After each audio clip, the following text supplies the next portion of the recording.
16ই December বাংলাদেশের বিজয় আর 26শে March বাংলাদেশের স্বাধীনতা। স্বাধীনতার বিজয় এক কথা না, স্বাধীনতা জীবনে একবারই হয়। মানুষের জন্ম যেমন, জন্মের পরে মৃত্যু যেমন, স্বাধীনতা তেমনি। কিন্তু বিজয় মাঝে মাঝেই আসে, একটা বিরাট কিছু তার মধ্য দিয়ে বিজয়ের অর্জন হয়।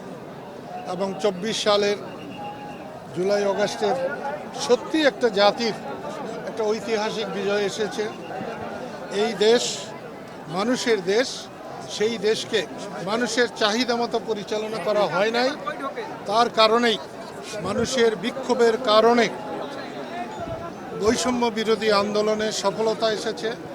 আমি সেই সফলতাকে অভিনন্দন জানাই, ধন্যবাদ জানাই, আন্তরিকভাবে তাদের শুভকামনা করি।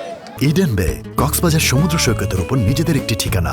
মাত্র 5 লাখ টাকায় আপনিও হয়ে যেতে পারেন এই হোটেলের মালিক। ইডেন বে, আ কনসার্ন অফ ভাইয়া হোটেলস। আসলে বাংলাদেশের স্বাধীনতা এসেছিল নির্বাচনের রায়কে অস্বীকার করার মধ্য দিয়ে। বাংলাদেশের মানুষ ভোট দেওয়ার জন্যে বাংলাদেশ বানিয়েছে, সেটা বারে বারে ভুলণ্ঠিত হয়েছে, ব্যাহত হয়েছে। এবং 24-এর বৈষম্য বিরোধী আন্দোলনের সফলতা এই দেশের মানুষের অসন্তুষ্টির বহিঃপ্রকাশ।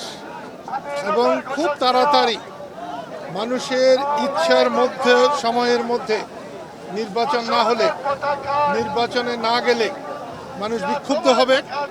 শেখ হাসিনার প্রতি যেমনি বিক্ষুব্ধ হয়েছে, তার চেয়েও হয়তো বেশি বিক্ষুব্ধ হতে পারে। প্রায় সবসময় ইতিহাস বিকৃতি করার চেষ্টা করি এবং করি।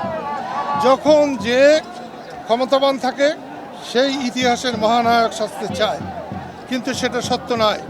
অতীতকে ভুলে গেলে বর্তমান যেমন নিপতিত হবে, ভবিষ্যৎ অন্ধকার হবে। আমি একটা জিনিস বলবো, স্বাধীনতাকে মূল্য দিতে হবে, স্বাধীনতার বীর সৈনিকদের মূল্য দিতে হবে, শহীদদের মূল্য দিতে হবে, স্বাধীনতার নেতৃবৃন্দকে মূল্য দিতে হবে।